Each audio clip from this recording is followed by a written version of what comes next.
Ludmila, agora a gente, ainda nessa questão da Covid-19, mas aí já levando para a situação da possível retomada da educação, que já foi autorizado pelo governo do estado, tivemos aí algumas mudanças sobre a retomada das aulas presenciais em Minas Gerais, né?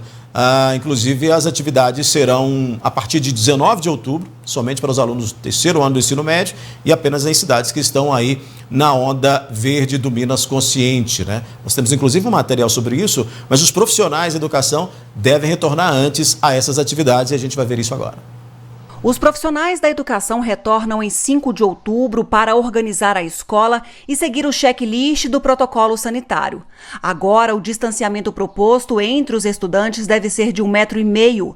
As salas devem estar arejadas, assim como outras medidas devem ser verificadas, como disponibilização de álcool em gel. A gente precisa garantir a segurança aos servidores, professores e famílias, né? E é fundamental que a gente tenha certeza, que a gente consiga dar segurança, que esse servidor que está retornando, que essa família que está tomando a decisão de levar o seu filho para a escola, de que esse diretor foi bem amparado, numa orientação nossa da secretaria e bem fiscalizado, para que tudo que foi definido no protocolo da saúde e na estratégia da educação esteja realmente em curso. O governo decidiu que apenas estudantes do ensino médio poderão voltar às aulas presenciais em 19 de outubro. Para a retomada das atividades, a macro-região deve estar na onda verde do Minas Consciente e ser autorizada pelo prefeito. Apenas 4 macros estão nessa fase do plano: Norte, Jequitinhonha, Leste e Centro-Sul. Com isso, apenas 60 mil estudantes estão aptos ao retorno. Entretanto, eles não são obrigados a frequentar a aula presencialmente. Poderão continuar de forma remota. A frequência continua a ser realizada por meio do plano de ensino tutorado. O retorno dos estudantes é exclusivamente por adesão da família, então isso é uma decisão que cabe a cada uma das famílias da rede estadual de ensino.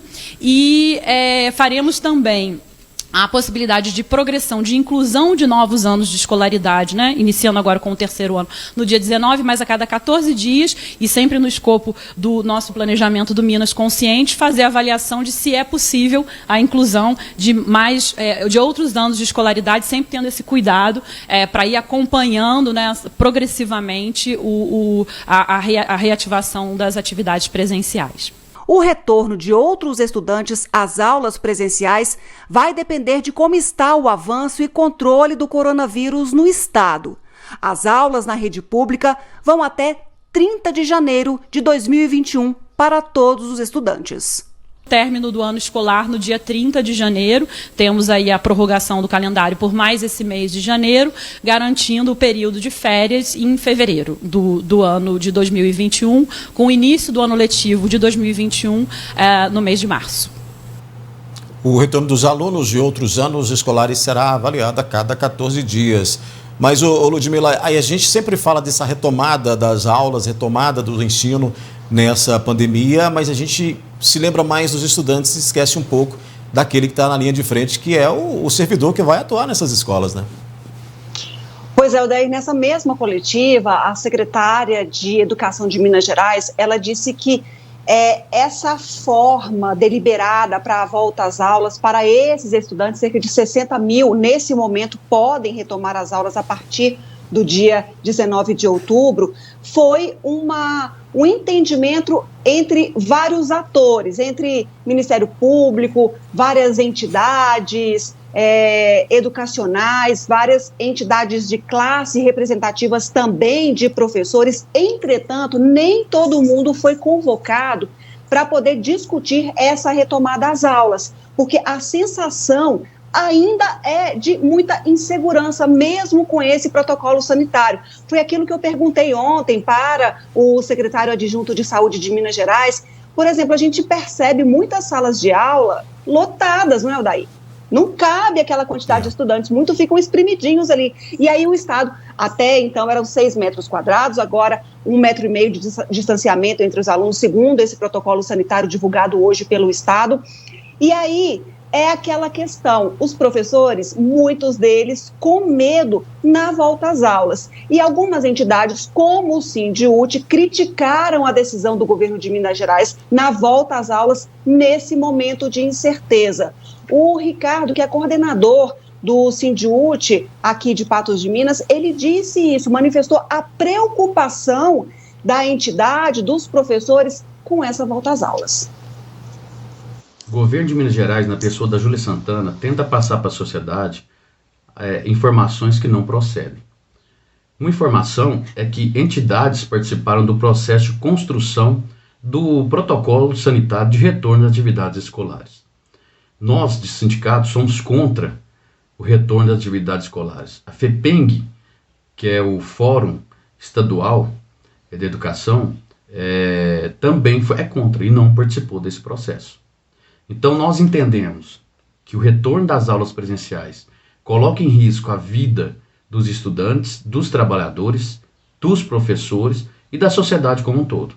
Aqui na região de Patos de Minas, temos que entender que nós temos municípios que dependem também dos hospitais aqui de Patos de Minas. Leitos de UTI que nós necessitaremos ocupar em caso do aumento do número de pessoas que necessitem de leite de UTI. Então, as prefeituras, todas as prefeituras de toda a região têm que ter essa consciência em relação ao retorno das atividades escolares. Retornar às atividades escolares é fazer com que pais, com que avós, com que a sociedade se contamine e aumente o número de casos de Covid em Patos e toda a região de Patos de Minas. Nós não queremos isso para a sociedade. Nós queremos que a vida continue. Nós sabemos que a educação ela pode ser planejada. Hoje mesmo nós recebemos um calendário que estende o ano letivo até 2021. Então nós entendemos que o processo é continuado e nós temos formas de continuar o ensino para os alunos. A vida nós não mudamos. Ludmila, pela fala do Ricardo aí, você considera que o governo do estado então falhou nessa questão aí de trazer todos esses indivíduos relacionados, todas essas entidades relacionadas a essa situação das escolas para poder debater esse assunto e chegar a um consenso, né? Eu só não entendo por que algumas entidades tão representativas são deixadas de lado. Por que, se não promover um diálogo com muitos atores, por que não convidar um que é totalmente interessado e também quer dialogar, também quer se manifestar diante a isso tudo? É isso que a gente questiona. Se é um espaço democrático, então por que não ouvir os principais envolvidos nessa questão? Uma outra história aí, Odair, é porque a gente viu até a secretária Júlia Santana dizendo que os pais vão poder escolher enviar ou não seus filhos às escolas. Começam agora com o ensino médio e aí o Estado vai estudar se outras faixas etárias, aí, outras fases da educação básica poderão ou não retomar as aulas presenciais. Mas aos professores, aos profissionais de educação, não cabe essa escolha. Eles têm que voltar, eles têm que retomar as atividades, né? Enquanto os estudantes vão, não, eu não quero ir, e não vai ter nenhum prejuízo em termos de frequência, já que tem outra forma de controle, conforme até a gente explicou na reportagem, mas aos professores, eles não têm essa escolha, eles têm que voltar ao trabalho conforme o Estado já determinou a partir da próxima semana.